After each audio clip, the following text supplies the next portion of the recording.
Hoje nós vamos começar a tratar sobre os procedimentos, tá, gente? A gente vai aprender como identificar qual que é o procedimento adequado para cada tipo de crime e depois a gente vai adentrar nos procedimentos específicos, tá? Então, gente, olha só, a primeira coisa que a gente vai falar é sobre a divisão existente. Então, a gente tem previsão de um procedimento especial e de um procedimento comum. O que o procedimento especial ele traz? Ele traz algumas especificidades em relação ao procedimento comum. Ele pode estar previsto tanto no nosso Código de Processo Penal como em leis especiais. Exemplo, existe a Lei das Contravenções Penais, que traz um procedimento específico. Agora, no nosso próprio Código de Processo Penal, existe previsão de um procedimento especial em relação aos crimes contra a honra. Os crimes de injúria e de calúnia têm um procedimento específico, tá? E nós temos também o procedimento comum. Quando que o procedimento comum ele vai ser aplicado? Quando não existe previsão expressa de um procedimento especial, tá? Então a regra é que seja aplicado o procedimento comum se não existir um procedimento especial para aquele tipo de crime. Lembrar, gente, que as disposições, eu até coloquei aqui o parágrafo 5º do artigo 394, o que ele diz? Que as disposições do procedimento comum ordinário são aplicáveis subsidiariamente ao procedimento especial, sumário e ao sumaríssimo. Então, se não existir uma previsão expressa em relação a alguma especificidade do procedimento especial, vai aplicar as regras do procedimento comum ordinário de forma subsidiária. Mas o que é essa história de procedimento comum ordinário, sumário, sumaríssimo? Vamos lá. Então, aqui embaixo, nesse quadrinho, eu coloquei para vocês como que a gente vai diferenciar qual procedimento aplicável.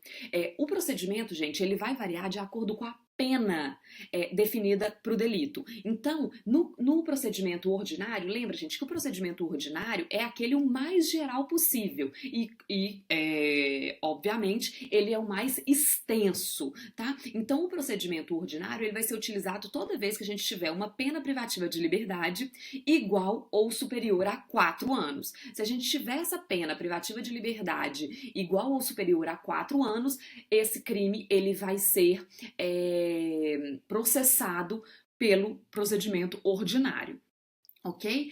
Agora, quando, gente, a pena for superior a 2, não pode ser igual a 2, tá, gente? Superior a 2, mas inferior a 4, entre 2 e 4, desde que não seja nem 2 nem 4, nós temos o procedimento sumário, tá? Então, olha só, se for igual a 2 ou menor, vai ser o procedimento sumaríssimo. Entre 2 e 4, mas sem ser igual a 4, é procedimento sumário. Agora, acima de 4, igual ou acima de 4, a gente tem o procedimento ordinário, tá? Então, e o procedimento sumaríssimo, a pena privativa de liberdade, ela é igual ou inferior a 2 anos. Acumulado ou não com multa, e as contravenções penais, né? Isso daí são as infrações penais de menor potencial ofensivo. Tá, gente? Então, o que vai diferenciar o procedimento aplicado é exatamente a pena privativa de liberdade máxima aplicada ao delito. Gente, a pena privativa de liberdade máxima, tá? Então, lá no preceito secundário do crime, a gente vai olhar qual que é a pena que tá ali definida. Vamos supor, uma reclusão de 2 a 4 anos. Então, o que a gente faz? A gente considera aquela pena máxima do delito. A pena máxima, então, é igual a 4, gente. Se é igual a 4, vai aplicar o procedimento ordinário, tá? Agora, gente, pra gente definir qual que é o procedimento aplicado, além da gente usar, né, verificar o preceito secundário do delito, a gente também precisa verificar se houve concurso de crimes, se houve qualificadora, se tem privilégio, se tem qualquer causa que aumente ou diminua a pena, tá? Então a gente precisa analisar todas essas questões para definir qual o procedimento que vai ser aplicado. Como que a gente vai analisar essas qualificadoras, concursos e tal? Quando for uma qualificadora ou uma causa de aumento de pena, a gente vai aplicar a o percentual máximo, a fração máxima, tá? Então vai ser sempre o máximo de aumento para descobrir a pena máxima aplicada e aí encaixar no procedimento.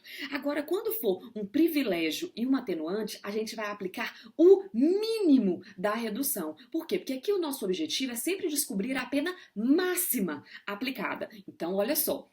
Se a gente tiver, por exemplo, uma causa de diminuição de pena, que varia entre 1/3 e 2/3, qual é a fração mínima que a gente pode diminuir? É 1/3. Então a gente vai pegar a pena máxima, diminuir em 1/3 e verificar qual que é a pena final. E aí essa pena que a gente vai aplicar num desses procedimentos para poder definir qual vai ser o procedimento adequado. Gente, eu preciso que vocês entendam muito bem essa questão das qualificadoras, dos privilégios, quando que vai aplicar o máximo de uma causa, quando que vai aplicar o mínimo, tá? Então, toda vez que a gente tiver alguma coisa aumentando a pena, a gente aplica o máximo do aumento. Se tiver algo diminuindo, a gente precisa aplicar o mínimo de aumento. Por quê? Porque o nosso objetivo aqui é sempre descobrir a pena máxima que será aplicada ao delito, para poder encaixar no procedimento.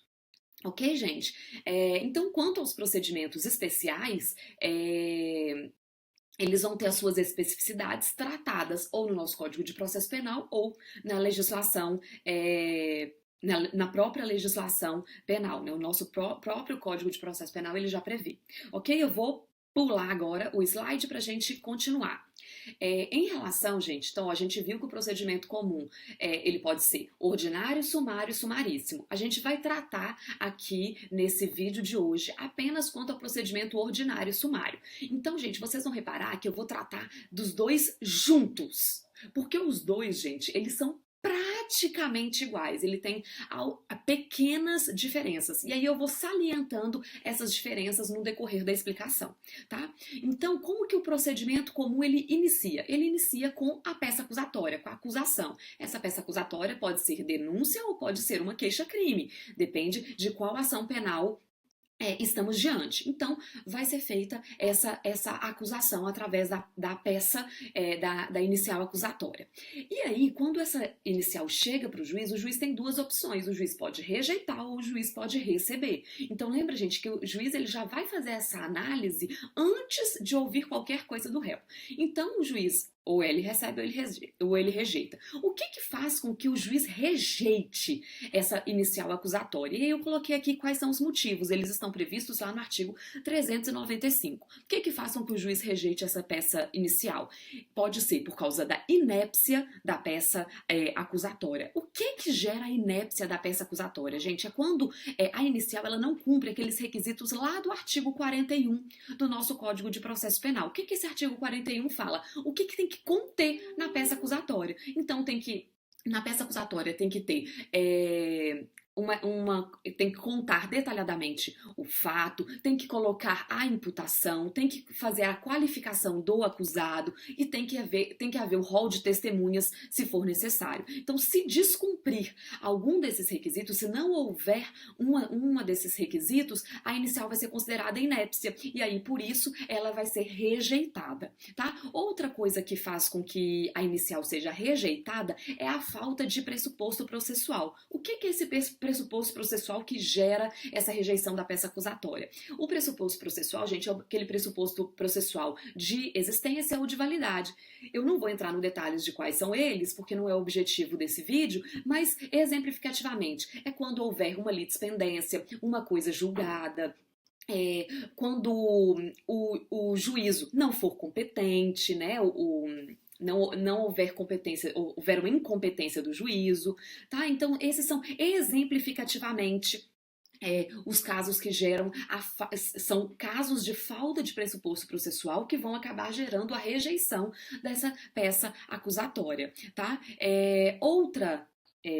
Outro motivo de rejeição da peça acusatória é a ausência de condições da ação. Quais são essas condições da ação? Então, no processo penal, a gente vê 4 condições da ação, né? Aqui ele está separado em ausência de condições da ação e falta de justa causa. Então, seriam 4 as condições da ação no processo penal, que são a legitimidade, das partes, o interesse de agir, a possibilidade jurídica do pedido e a justa causa. Então, seriam essas 4 condições da ação que poderiam gerar a rejeição da acusação. Então, se nós tivermos um órgão ilegítimo, desculpa, um órgão não, se nós tivermos uma das partes ilegítima, nós teremos a ausência de uma condição da ação e, consequentemente, a rejeição da peça acusatória. Se nós tivermos também a falta de interesse de agir, a ausência de possibilidade jurídica do pedido, a impossibilidade jurídica do pedido, ou a justa causa. E vocês devem se lembrar o que é a justa causa.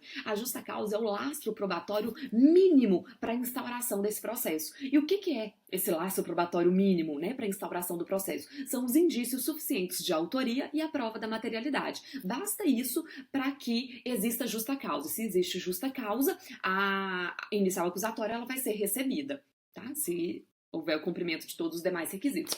Ok, pessoal? Então, essas são as possibilidades. Então, a inicial acusatória ou ela vai ser rejeitada ou ela vai ser recebida. Vamos supor que não exista nenhuma dessas causas de rejeição dessa peça acusatória, então ela vai ser recebida. Quando o juiz opta por receber essa peça acusatória, ele manda citar, tá? Quando o juiz ordena a citação, gente, essa citação é pra quê? Então, é diferente, gente. Muitas vezes a gente vê, no processo civil, o requerido, ele é citado para comparecer a uma audiência de conciliação. Aqui, gente, o acusado, ele vai ser citado para oferecer resposta à acusação, tá? Então, ele é citado para oferecer a resposta à acusação no prazo de 10 dias. Então, lembrem disso. Ele é citado para quê? Ele é citado para comparecer, ele é citado para se defender, ele é citado para apresentar uma resposta, ele vai ser citado para audiência? Não, ele é citado para oferecer resposta à acusação. E ele tem um prazo de 10 dias para oferecer essa resposta à acusação. Se ele não oferecer essa resposta à acusação, o juiz vai nomear um defensor dativo para fazer isso. Ok? Não esqueçam. Só uma observação aqui, gente, que eu esqueci de falar. Deve constar, gente, sempre o rol de testemunhas, tá? Na acusação já tem que constar o rol de testemunhas, na resposta à acusação também tem que constar o rol de testemunhas sob pena de preclusão, ok? E aí, o juiz recebeu essa resposta à acusação. Então, o juiz já tem a peça acusatória, a inicial acusatória, o juiz já tem a resposta à acusação, e aí o juiz precisa definir o que ele vai fazer. Ou ele vai absolver sumariamente, ou ele vai marcar uma audiência de instrução e julgamento, tá, gente? O que geraria? Gente, pensa que só absolvição sumária é aquela hipótese em que o juiz, ele quer absolver, ele tem motivo para absolver e é sumário, por quê? Porque é antes de uma instrução probatória, tá? Então ele acha desnecessária a instrução probatória porque ele tem certeza que aquele réu já precisa ser absolvido, tá? Então aqui, gente, o juiz vai fazer um juízo de certeza, tá? E quais são os motivos da... Opa, escrevi errado, coloquei absolvição, né, gente? Vamos pular essa parte, né? Agora que eu tô vendo. Então, quais são os motivos de absolvição sumária? O que leva o juiz a absolver sumariamente? Os motivos estão lá no artigo 397. E quais são eles? Né? É uma causa de excludente de ilicitude, né? Uma legítima defesa, inserir o cumprimento do dever legal. Então, uma causa excludente de ilicitude faz com que o juiz possa absolver sumariamente o réu. Não precisa nem de instrução, o juiz já pode absolver. Outro motivo, gente, é a excludente de culpabilidade. A excludente de culpabilidade, gente, permite a absolvição sumária, mas com exceção da inimputabilidade do artigo 26 caput do nosso Código Penal, que é o louco. Né? Totalmente incapaz de entender o caráter ilícito do fato. Lembra? A gente geralmente associa, né? O 26 caput é o louco.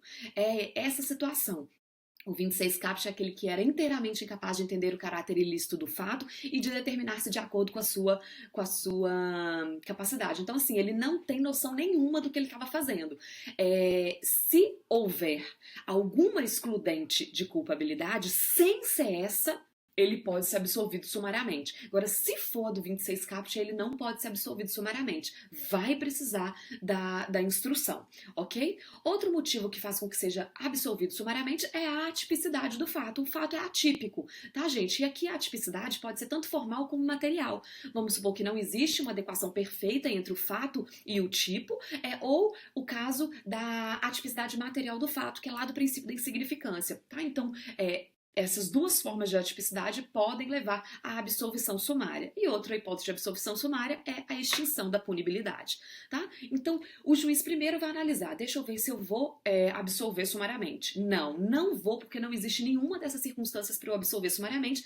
Aí sim, o juiz vai marcar uma audiência de instrução e julgamento. E aí nós vamos ver como que acontece na audiência de instrução e julgamento.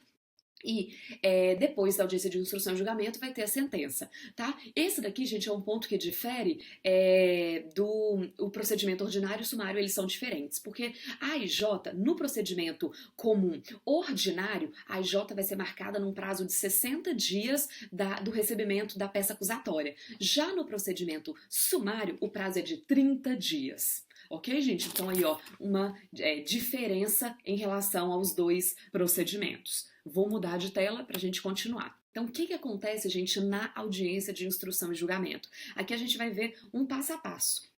Tá?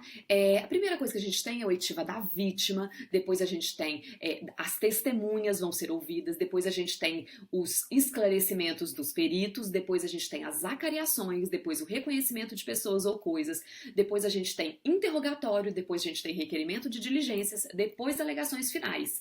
Acabou as alegações finais, a gente volta para o quadrinho anterior, que é a sentença, ok? Aí aqui, gente, eu vou passando com vocês e vou parando onde a gente tem algum tipo de informação para poder dar para vocês. Então, em relação à oitiva da vítima, oitiva do ofendido. Gente, primeiramente, ele vai ser, a vítima, o ofendido, ele vai ser primeiro ouvido pelo juiz. Então, a primeira coisa, o juiz vai ouvir essa vítima. Então, o juiz faz as perguntas, né?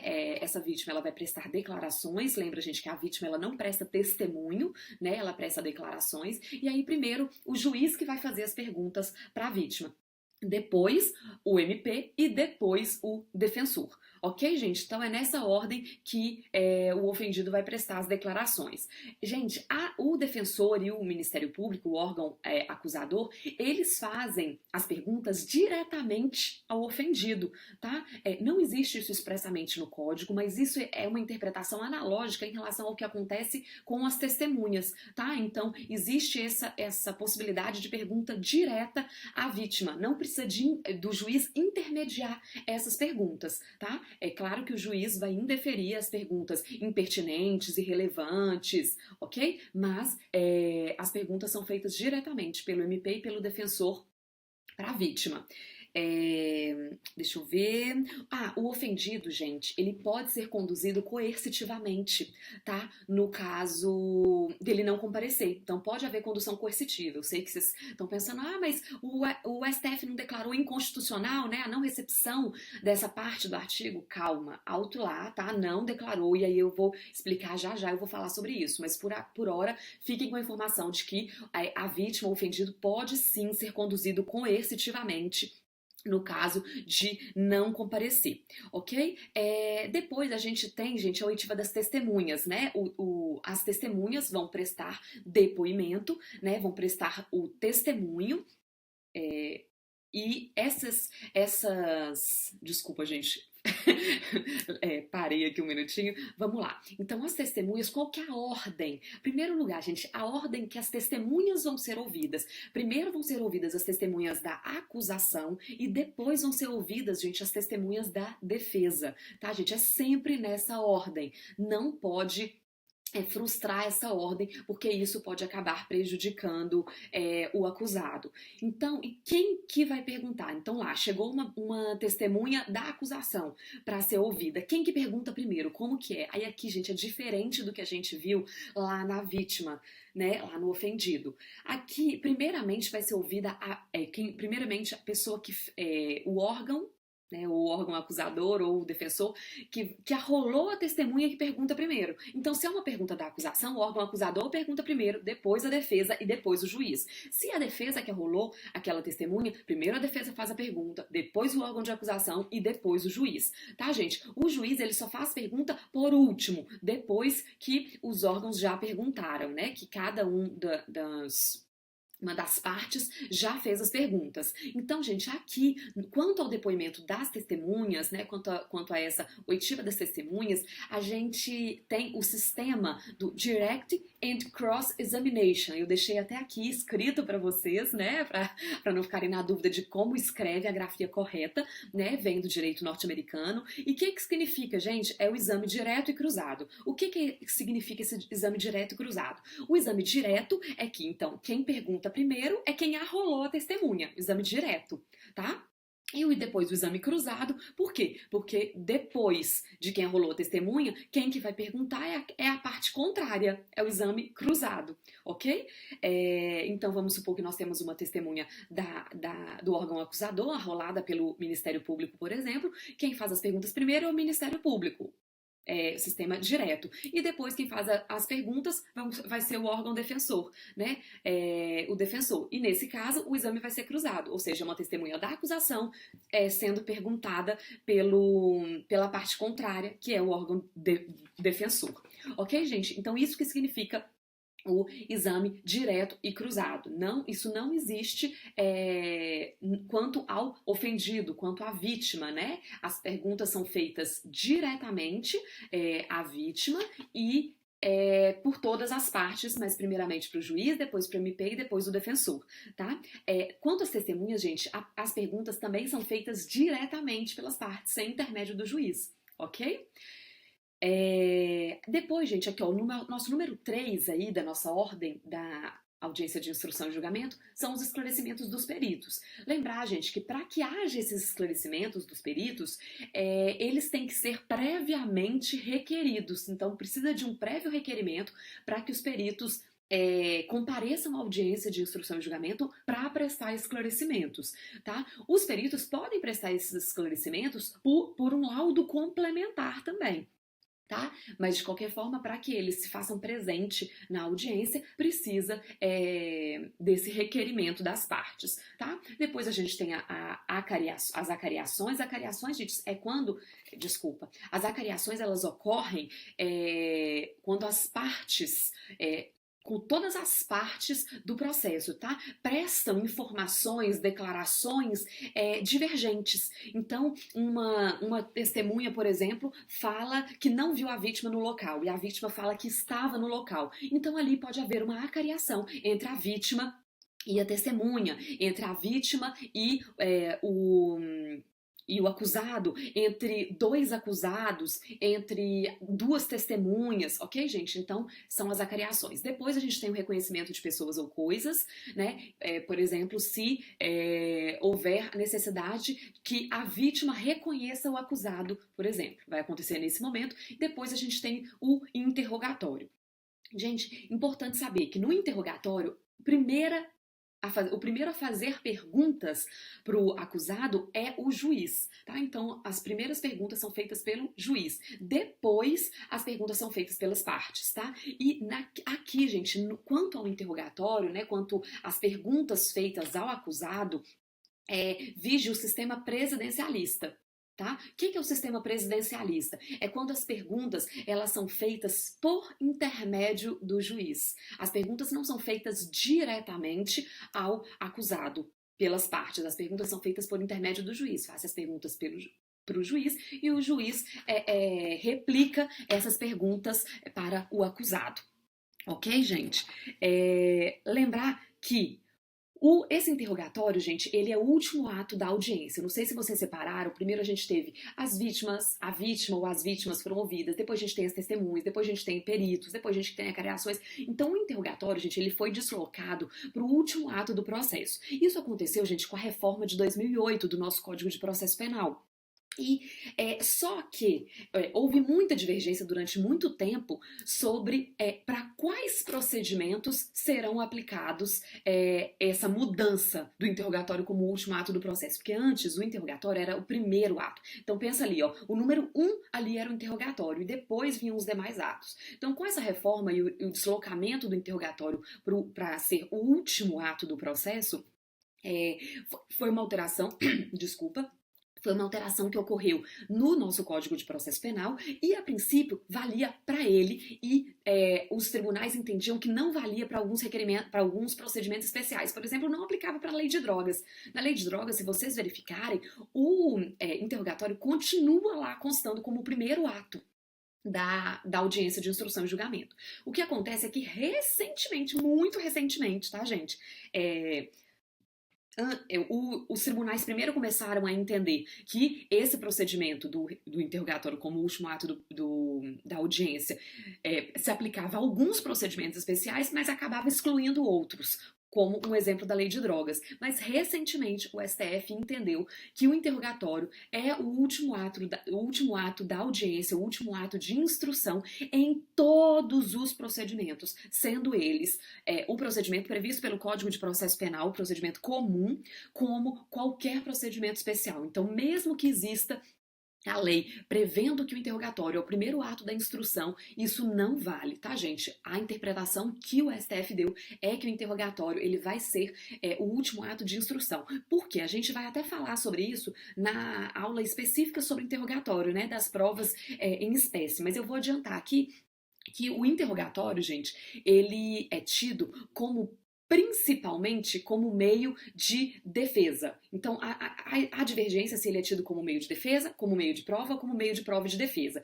Então, a gente tem uma corrente levemente majoritária entre como meio de defesa e de prova ou como meio de defesa. Então, gente, se o interrogatório é para o réu se defender, né, que o levemente majoritário é que é um meio de defesa, se é para ele se defender, se ele não tem acesso às provas que já existem no processo, como que ele vai ter uma ampla defesa, tá? Então, a ideia é que o interrogatório realmente tem que ser o último ato do processo. E, gente, com base também nisso, né, o mesmo raciocínio se aplica em relação à condução coercitiva. Aí nós vamos falar sobre a condução coercitiva. Recentemente, vocês devem ter visto, porque a mídia tratou muito sobre isso, o fato do STF ter falado que não pode haver a condução coercitiva dos acusados. E aí isso gerou um rebuliço. Então, o que existe, gente, realmente, pelo fato do interrogatório ser tido como meio de defesa, principalmente, existe corrente também em sentido contrário, mas primordialmente ele é visto como um meio de defesa, não pode haver a condução coercitiva se é para ele se defender, ok? Então, o STF foi lá no artigo 260, essa condição coercitiva do acusado, ela está prevista no nosso artigo 260 do nosso Código de Processo Penal. E o STF declarou a não recepção dessa parte do artigo que fala para interrogatório. Então, gente, pegam lá os códigos de vocês, o vade-mecum, e está escrito assim no artigo 260. Se o acusado não atender à intimação para o interrogatório, reconhecimento, ele vai ser conduzido à sua presença. Então, o STF declarou que esse trechinho para o interrogatório não foi recepcionado pela Constituição. Então, ele não pode ser conduzido se for para interrogatório. Mas, gente, o STF não falou nada sobre a condução coercitiva da vítima e das testemunhas. Não tratou nada. Então, o artigo 201, parágrafo 1º, que fala sobre a condução coercitiva da vítima, ele tem plenamente validade, assim como o artigo 218, que fala sobre a testemunha. Ok? Então, a condução coercitiva ela não é permitida para interrogatório do acusado, ok? Porque entende-se que ali ele não quer exercer o direito dele de defesa naquele ato, com interrogatório. Lembrar também, gente, que por causa disso, do interrogatório ser meio de defesa, o acusado, gente, ele tem direito ao silêncio, ele pode simplesmente não responder. E ele também tem direito de sequer comparecer, ele não precisa comparecer, e aí a gente vem com o raciocínio da condução coercitiva, tá? Vamos tratar, gente, sobre as acariações, a gente já falou, interrogatório. Aí, gente, depois que acabou o interrogatório, que o réu pode ou não. Ah, lembrei de mais uma informação que eu queria falar. No interrogatório, gente, o interrogatório ele é dividido em duas partes. A primeira parte é sobre a pessoa do acusado.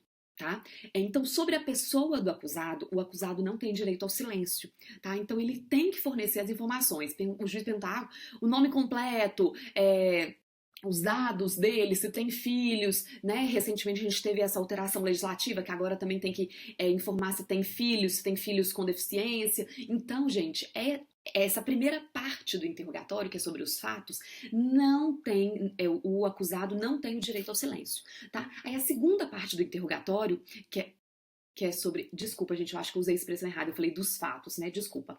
A primeira parte do interrogatório, que é quanto à pessoa do acusado, tá? Nesse ponto, o acusado não tem direito ao silêncio. A segunda parte do interrogatório, que aí sim é sobre os fatos, tá? Sobre o crime que está sendo imputado a ele. Aí sim ele tem direito ao silêncio, ele pode se recusar a responder, ok? Então, isso é sobre interrogatório. Vamos lá agora que a gente vai falar sobre o requerimento de diligências. Gente, então depois acabou o interrogatório ali, as partes delas podem requerer mais diligências e o juiz vai deferir ou não se elas forem interessantes, viáveis, se elas puderem comprovar algo, né? Não pode ser simplesmente uma diligência só para passar o tempo, só para postergar o processo, ok? Então aqui vai ter o requerimento de diligências. Lembrar, gente, que esse requerimento de diligências ele está previsto para o procedimento ordinário. Tá? Aí, ó, mais uma diferença. Ele está previsto expressamente para o procedimento ordinário. Ele não está previsto no procedimento sumário, tá? Mas a doutrina e a jurisprudência entende também cabível. Ok? E depois a gente vai ter as alegações finais. Qual que é a regra? Alegações finais orais, no prazo de 20 minutos, prorrogável por mais 10. Tá bom, gente? Então, ó, o prazo das alegações finais é no prazo de 20 minutos, né? Para acusação e para defesa, prorrogáveis por mais 10. Mais 10. 20 mais 10 para cada, tá, gente? Isso está previsto lá no artigo 403 do nosso Código de Processo Penal. E esse tempo, gente, ele é para cada acusado, tá? Se houver assistente do Ministério Público, gente, aí ele tem 10 minutos depois do órgão de acusação. E aí, esses 10 minutos que o assistente de acusação utilizou vai ser prorrogado para a defesa também. Então, a defesa vai ter mais tempo, tá? Lembrar, gente, as alegações finais, em regra, ela é oral, mas